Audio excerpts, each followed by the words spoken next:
bachadondagi mioma ichiga o'sha estrogen gormoni kiradi, u o'sa boshlaydi, kattalashadi. Ko'k, qanaqadir ko'rganingizda seskanadigan ko'k rang 4-kunda yuzga birozgina qizarish, birozgina sariqlik oqlik yugurganini ko'rdimda. Tasavvur qiling, sizni o'zingizni suyagingizni, sizni o'zingizni mushagingizni, tomiringizni oladi-da. Birinchisi er bilan munosabat yaxshi bo'lmasligi miomani keltirib chiqaradi. Har qanday holatda hayot maza, bekorga berilgan imkoniyat emas. Assalomu alaykum hurmatli kuzatuvchilar. Sizlar bilan yana bir bor Norbekov studiyasidamiz. Studiyamiz mehmoni 24 yillik tajribaga ega Norbekov markazi mutaxassisi Nurjahon Mahamadyorova. Assalomu alaykum, xush kelibsiz. Va alaykum assalom, xushvaqt bo'ling. Bugungi suhbatimiz mavzusini men e'lon qilganimdan ko'ra aynan mutaxassisimizning o'zlari e'lon qilgani sizga boshqacha ta'sir qiladi. Bugungi suhbatimiz mavzusi hozirgi kunda ko'pgina opa-singillarimiz uchrayotgan kista va mioma kasalliklari, uni psixologik sabablari va psixologik yo'l bilan davolash usullari bormi? Keling avvalo bu muammolarning kelib chiqish sabablarini o'rganib chiqsak. Suhbatimiz boshida bir ogohlantirib qo'yishim kerak. Biz tibbiyot vakili emasmiz. Vaholanki ustozimiz Mirzakarim aka Norbekov butun jahon bo'yicha tibbiyot vakili hisoblanadilar. Shu bilan birga bizni juda ko'p ustozlarimiz bor. Aynan tibbiyot yo'nalishi bo'yicha diplom olib, stajga ega bo'lgan. O'sha ustozlardan ilmni olganmiz, ammo biz psixologik yo'l bilan, psixologik yondashuv bilan insonlarni o'z o'sha kasalliklarini bartaraf qilishida yordam beramiz.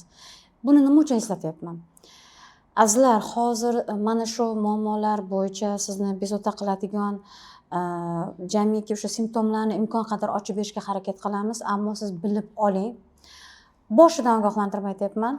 Sizni vujudingizda birorta bir og'riq bezovta qilsa, kasallik bezovta qilsa, birdaniga psixosomatika qilib yoki bo'lmasam psixologga yugurmasligingizni tavsiya qilardim. O'zim psixolog bo'lsam ham.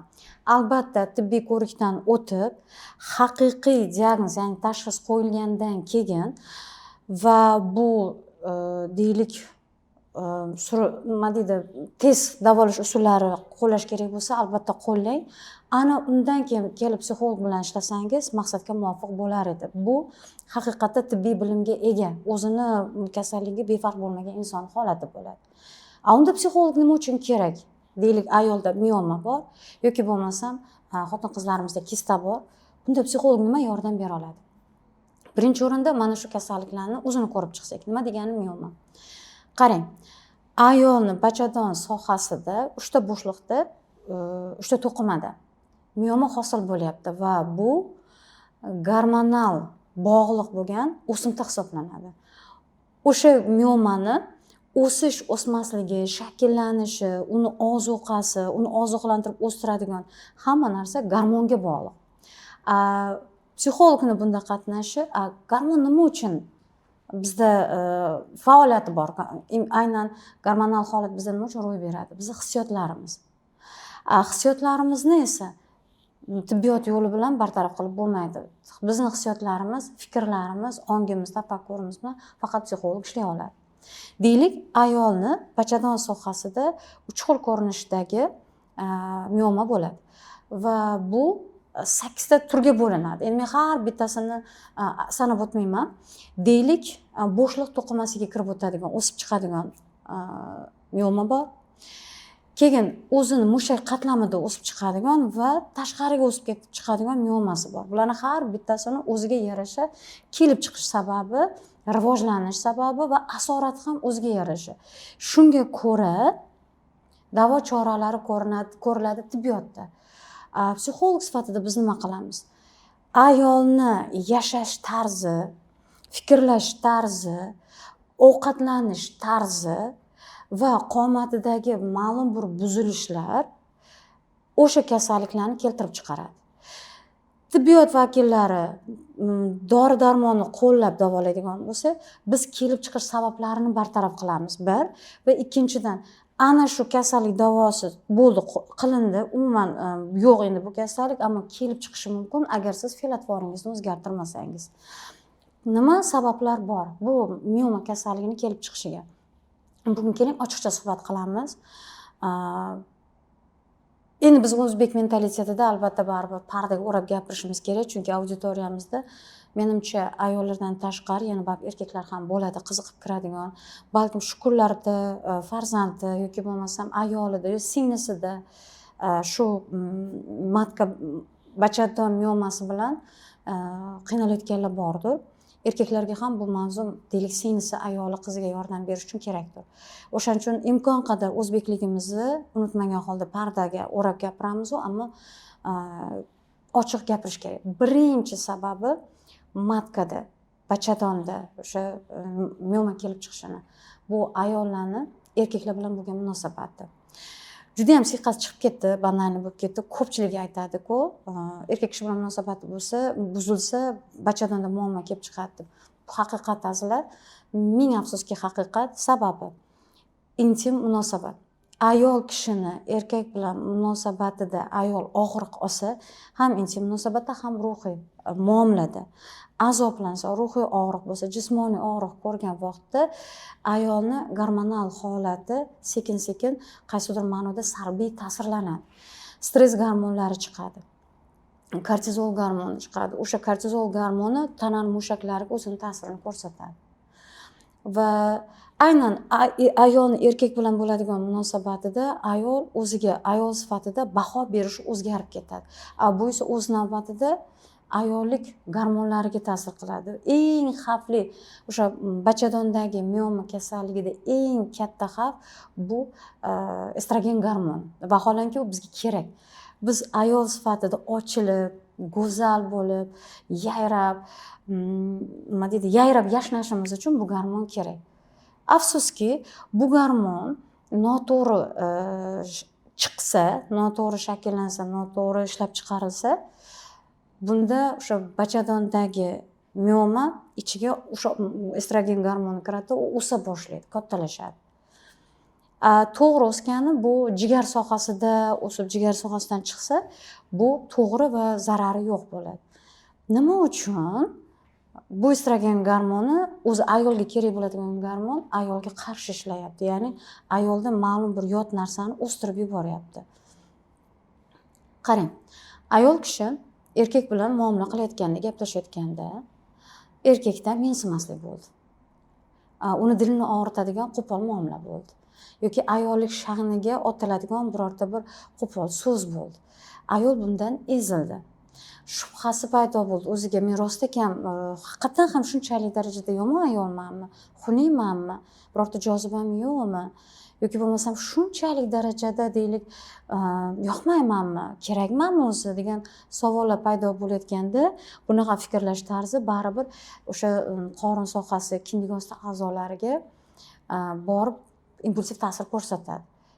Bu o'shanga mos gormonlarni ishlab chiqarishiga sabab bo'ladi. Ayolni ichki holati xotirjam bo'lishi uchun, o'sha baxt holatini his qilish uchun, yayrashi uchun, tanasi, terisi, a'zolari yayrashi uchun kerak bo'ladigan gormonlar qisqaradi. Ayol shaxdam harakat qilish kerak bo'lgani, kimgadir nimadir isbotlash kerak bo'lgani, endi o'zini yig'ishtirib olish kerak bo'lgani, kimlar bilandir bahslashib biror narsani isbotlashga undaydigan, bosim o'tkazadigan, zo'riqtiradigan gormon chiqadi. Bu esa o'z navbatida ayollik a'zolariga ta'sir ko'rsatadi. Qarabsizki, bachadon to'qimalarida o'ziga yarasha o'simtalar chiqib boshlaydi. Endi boshqa o'simtalardan farqli ravishda miyomada o'zini oziqlantiradigan, xuddi bachadoni qanday tomirlari, ovqat olib keladigan qismlari, chiqindi chiqaradigan qismlari bo'lgandek, u ham matka ham xuddi bachadondagi miyoma ham xuddi shu mustaqil bir a'zochaga o'xshaydi. Uni agar a'zolanishini, ovqatlanishini, oziqlanishini to'xtatsak, bo'ldi, bu o'smaydi. Ammo uni oziqlanishini biz davom ettirsak, uni oziqlantiraversak, u o'sadi. Oziqlantirish nimadan kelib chiqadi?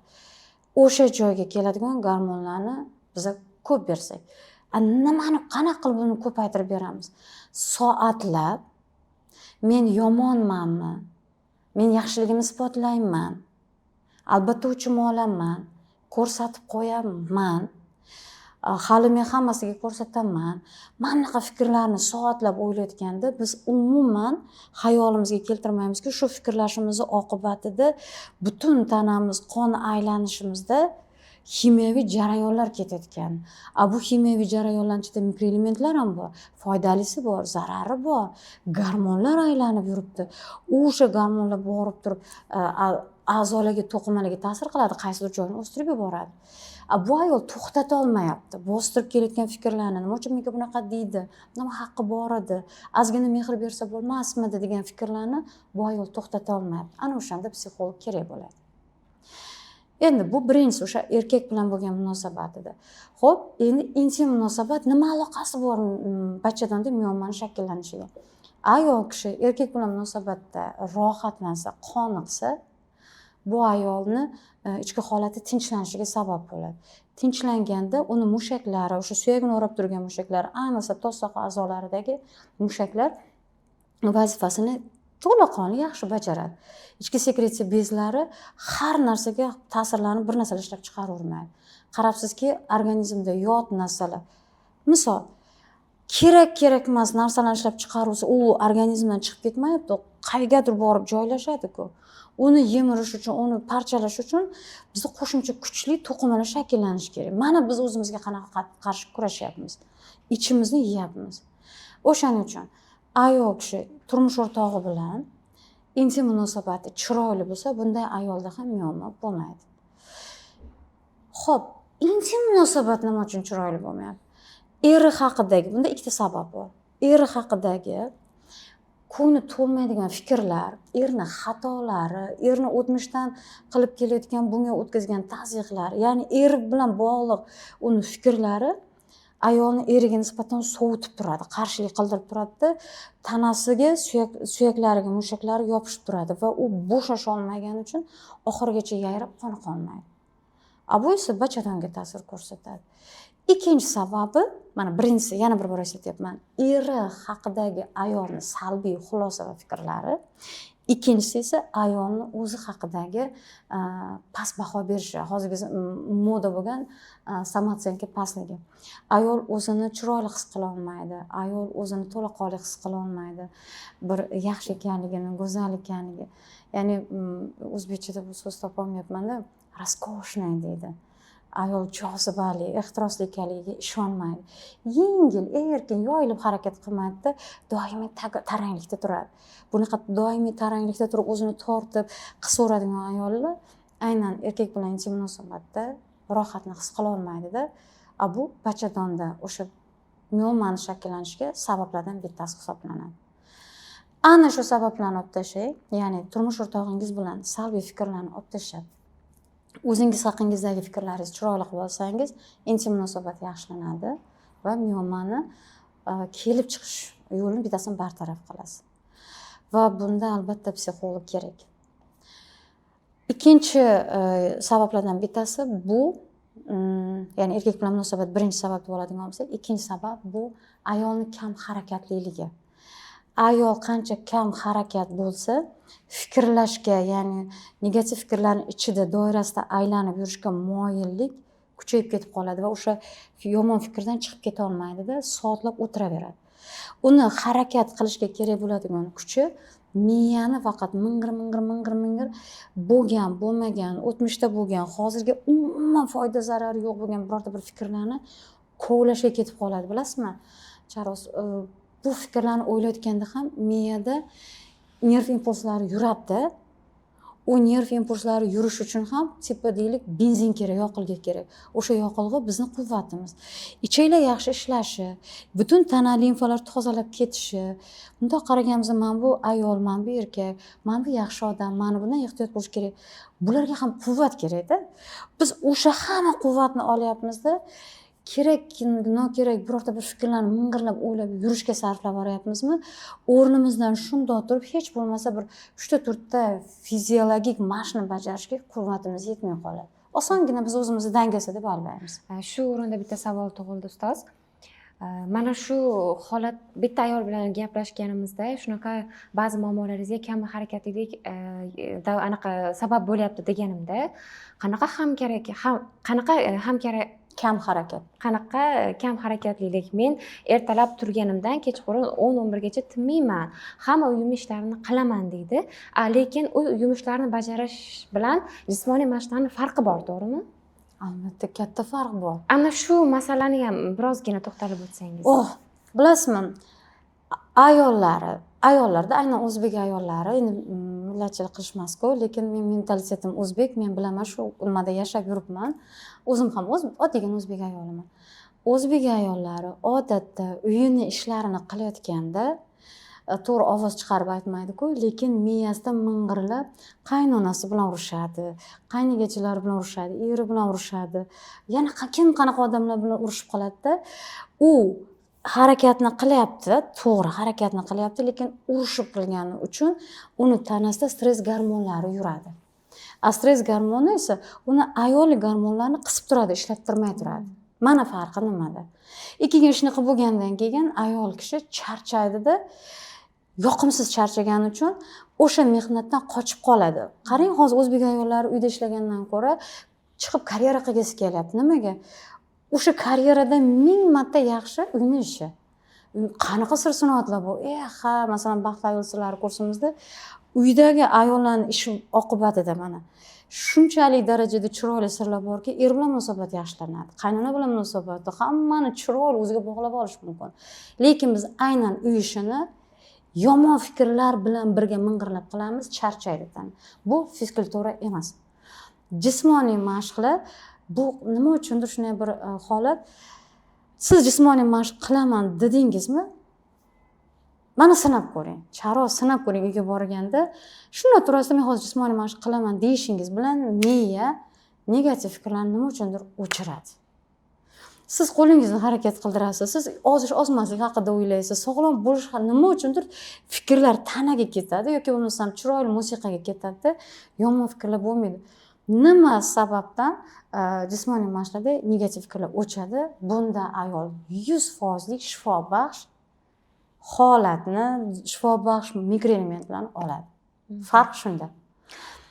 Keyin uchinchi yana bitta farq. Ayol kishi uy ishlarini qilayotganda hamma guruh mushaklarini ishlatmaydi. Zo'rg'ish bersa berishi mumkin, hamma mushaklarni ishlatmaydi. Ammo jismoniy mashqda yo'nalgan, ongli ravishda ma'lum bir guruh mushaklarni ishlatadi.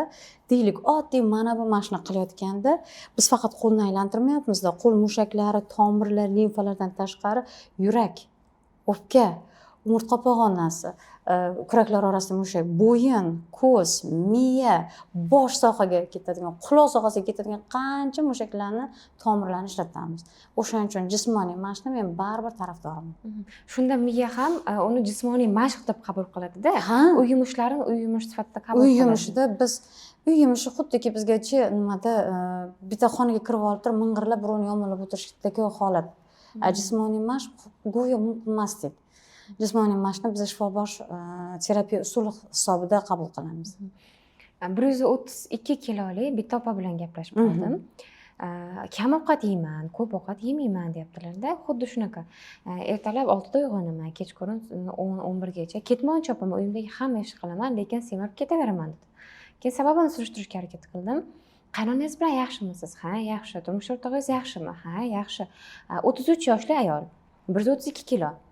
Keyin so'radim, yana uyda kimlar bor, bolalaringizdan tashqari desa, turmushidan ajrashib bular bilan yashaydigan qaynsingillari bor ekan.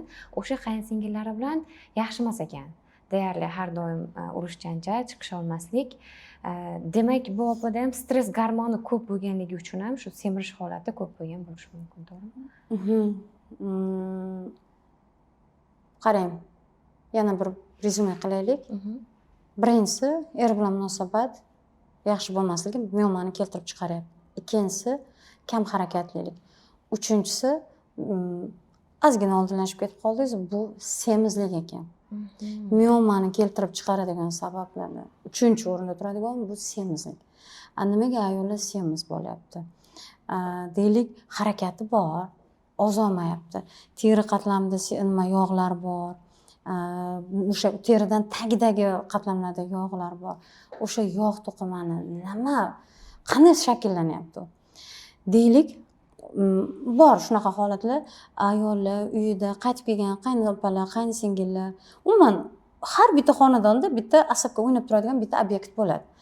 O'sha obyektga nisbatan doimiy chala reaksiya, ya'ni o'sha ayol, o'sha odamga nisbatan qanday muomala qilishni bilmaslik. Keyin o'sha odamni yomon obyekt, hamma yomon-ku, ridiska deymiz bizda. Ridiskani gapidan ta'sirlangan vaqtda o'zini o'zi tinchlantira olmagan ayol uni gapini, uni xatti-harakatini o'ylab yurganda, shundoq dedi, mundoq dedi, undoq desam bo'lar ekan, bundoq gapirsam bo'lar ekan deb o'ylab yurganda, bunda kortizol gormon chiqadi. Kortizol gormon ikki xil ta'sir ko'rsatadi. Semirishga moyil bo'lgan insonlarda yegan ichgan hamma narsasini yog'ga aylantiradi, yog' qopchasiga solib qo'yadi va kerakli joylarga yopishtiradi. Qarabsizki, ayol semiryapti. Ozishga moyil ayollarda, ya'ni bu qalqonsimon bez faoliyati uncha yaxshi ishlamayapti. Bunday ayollarda esa aksincha etini oladi. Tasavvur qiling, siz o'zingizni suyagingizni, sizni o'zingizni mushagingizni, tomiringizni oladi, kortizol gormoni olib, yog'ga aylantiradi. Shunda nima qilib boradi, hazm qilib boradi. Mana nima uchun bu ayol semirib ketyapti? Shuncha ishlagan bilan. Miyada juda ko'p norozi fikrlarni aylantirayotganda inson organizmida o'sha ayolni ochlik zamoni kelyapti ekan, o'sha qaynopasi urib o'ldirib qo'ymasin, og'riqlarni kamaytirish uchun yog' qatlam, yog' to'qimasini chiqaraveradi. O'shani ayol semiradi. Bu o'zi oqibatida varikoz, eng xavfli bugungi mavzumiz miomani keltirib chiqaradi. Xo'p, 4-sabab bu nafs. Hozir ayollarni shunchalik darajada bizning zamonimiz to'la to'kis zamoni, odamlarda reklama kuchayib ketyapti. Yeyish. Ayollar stressdan yeyapti. O'sha yeyotgan vaqtda ovqatdan hammasi ximikat-ku. 80-90% ovqat yeyotgan ovqatimiz ximikat va u o'z navbatida biz bezlarimizga ta'sir ko'rsatadi. Ularni oladidagi bizning miomamiz yaxshilab semirib kattalashadi. 4ta sababi. Men psixolog sifatida faqat shu sabablarni aytib bilaman. Chunki u soha meni hududim emas. Nima qilish mumkin bularni bartaraf qilish uchun? Eng birinchi o'rinda tavsiya qilaman. Birinchi aytgan 3ta sababni ham bartaraf qiladigan, ayollarga yordam beradigan narsa bu jismoniy mashqlar hisoblanadi.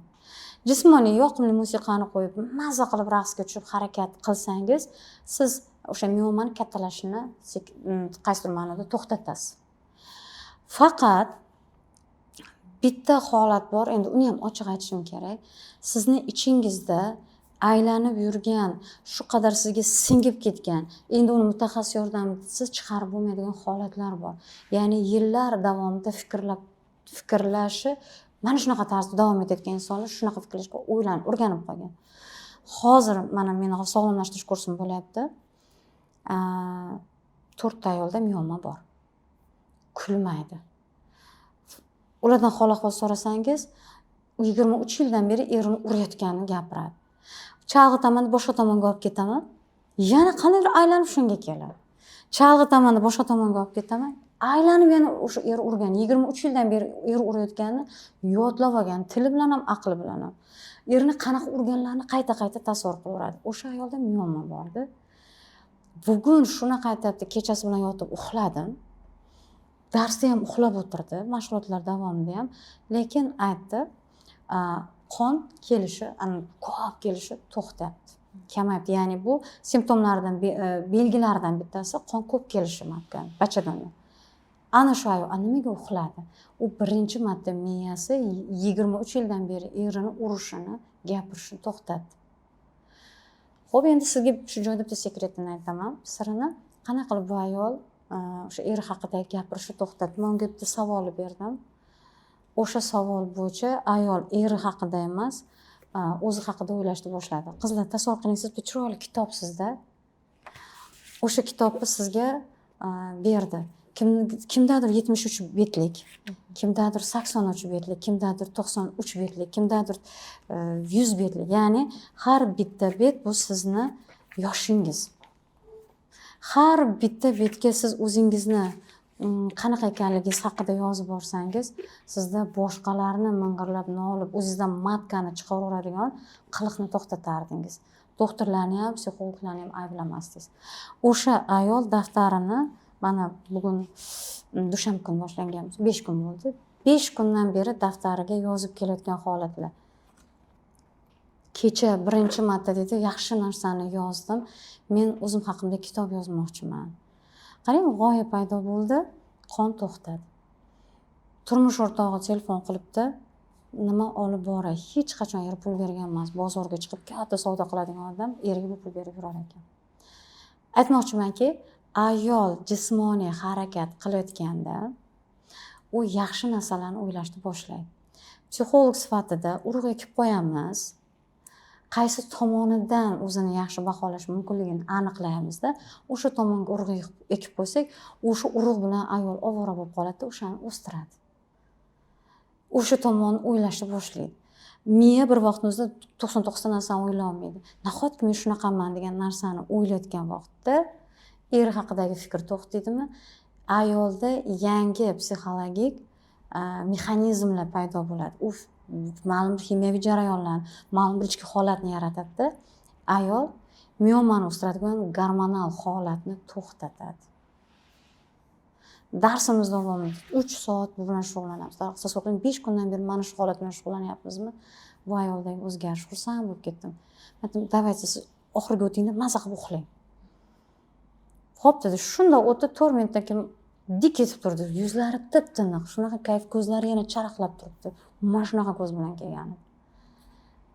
Ajoyib, men bunaqa natijalarni ko'rsam xursand bo'laman.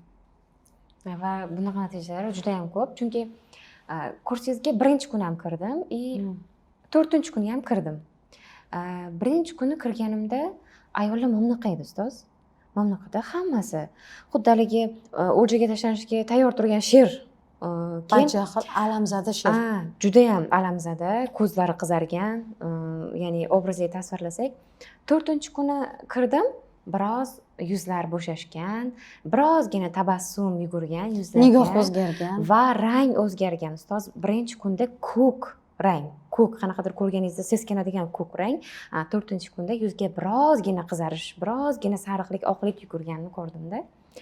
Keyingi savol sifatida bu muammoga e'tibor bermasak, vaqtida davolanmasak yokida mutaxassis bilan ishlamasak, oqibatlari haqida. Xo'p, tibbiyotda bu bepushtlikka olib keladi.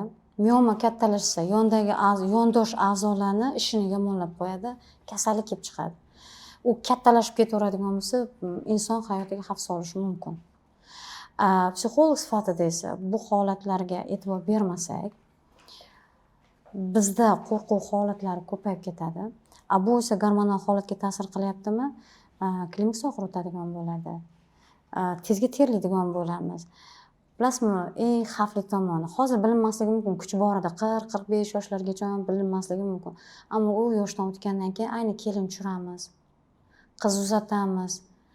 Endi biz oiladan tashqari boshqa oilalar bilan munosabatlarga kirishimiz kerak bo'ladi. Qizishib ketishimiz mumkin, tez reaksiya berib qo'yishimiz mumkin. Qizimizga bor ajrashib borishimiz mumkin. O'g'limizga bor yo'qot bu xotiningni deyishimiz mumkin. Bu bizga hozir oddiy gap, lekin o'sha jarayonlarda biz vazminlik bilan, nabira tarbiyasida, kelin bilan muomalada, kuyov bilan muomalada, qudandachilikda chiroyli o'rnak bo'la olmaymiz. Bekorga aytilmagan xalqimizda qariganda chiroyli qariylik deb. Juda xunuk, jazavali, starskiy marazm deydi. Bular bo'lmas narsaga injiqlanadigan kampir bo'lib qaraymiz. Bu suyaklar quritib yuboradi. Suyak qurigandan keyin egilib qolamiz. Suyaklar qiyshayib ketadi bu yoqda. Borib harakat qilishimiz. Mana juda ham ko'p asorati borda. O'shaning uchun miyoma chiqdimi, uni nafaqat tibbiy yo'l bilan, azizlar, hayotiy tarzingiz bilan ham ishlang. Mana psixologik sabablarni aytib o'tdim. Tushunarli. Va ustoz, yechim sifatida siz mutaxassis, 24 yil tajribaga ega mutaxassis sifatida, ya'ni 24 yil davomida juda ko'plab ayollar bilan ishlagansiz. Beradigan tavsiyalaringiz? Aynan miyomasi bor ayollarga emas, umuman bachadon sohasida, kista, Bu ham yaxshigina muammo hisoblanadi. Hozir bir kelinchagimiz shunaqa chiroyli, umuman hech qanaqa nimasi yo'q, oilaviy travmasi yo'q, lekin bu qizimizda kista, farzand ko'ra olmayapti. Yana bir ayolimizda mioma, 13 yoshli qizi bor, turmush o'rtog'i tug'masang menga ruxsat ber, men borib uylanay. Men farzand ko'rish xohlayman, o'g'il ko'rish xohlayman. Bu ayol stressda yashayapti. Aytmoqchimanki, o'sha mioma tug'ish holatiga o'zini ta'sirini ko'rsatib turibdi ekan. Operatsiya yo'li bilan olib tashlash kerak degan, biz aralasha olmaymiz qaroriga. Operatsiya yo'li bilan oldir yoki oldirma deb aytishga mutlaqo haqqimiz yo'q, buni qilmaymiz ham. Ammo psixolog sifatida ayta olaman, birinchi o'rinda ayol tinchlanib olishi kerak. Tinchlanishning ming bir usuli bor. Birinchisi bu doimiy suv bilan kontakt, yoqimli dush qabul qilish. Hech bo'lmaganda yuzni yuvish. Ikkinchisi, havoda sayr qilish. Sababi aynan miomani judayam zo'r o'sishdan to'xtatadigan narsa bu vitamin D.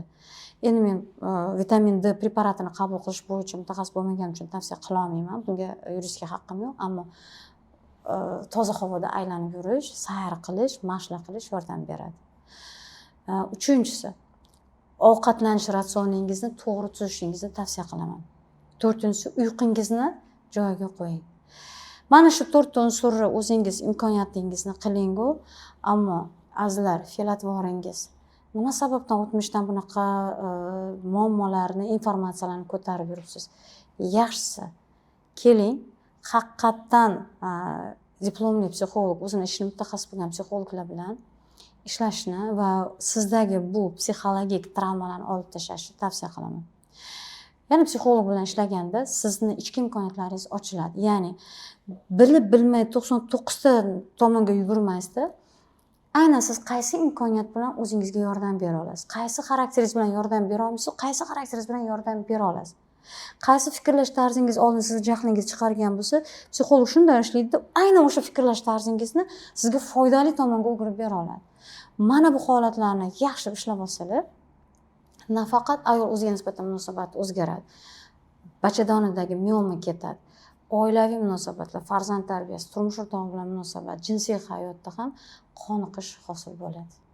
Juda ham tavsiya qilardim mana shu 5 ta tavsiyani bir ko'rishlarini. Agar xudo xolisa natija ko'rsa, izohlarda fikrlaringizni yozsalaringiz men o'qiyman. Balkim savollar bo'lsa, yana o'sha izohlarda javob beramiz ham. Hozir bu kasallikni, aynan mioma kasalligi, bu badan kasalligi, jismoniy kasallik bo'lsa ham, psixologlar ham bunga bevosita kirishyapti. Bu kasallik yosharyapti.